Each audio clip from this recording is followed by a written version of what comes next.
Apabila dokumen telah lengkap dan tarikh bicara telah ditetapkan, maka satu notis bicara akan dikeluarkan oleh JKPTG ataupun unit pembahagian pusaka yang berkenaan lah.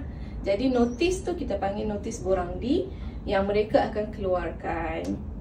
Apabila notis bicara pusaka ataupun borang D dah dikeluarkan, maka perbicaraan pusaka akan dijalankan pada tarikh dan masa yang ditetapkan oleh unit pembahagian pusaka yang berkenaan. Jadi, anda perlu hadir di alamat ataupun di pejabat pusaka yang telah ditetapkan pada tarikh dan masa yang telah ditetapkan bersama-sama dengan waris-waris yang berkenaan lah. Bersama-sama dengan notis bicara pusaka tersebut, akan ada panduan menghadiri pembicaraan yang diberikan oleh pihak JKPTG ataupun unit pusaka kecil lah. Dalam panduan tersebut, pemohon boleh lihat apa dokumen yang perlu dibawa, siapa yang perlu hadir, tata cara semasa pembicaraan akan dijalankan.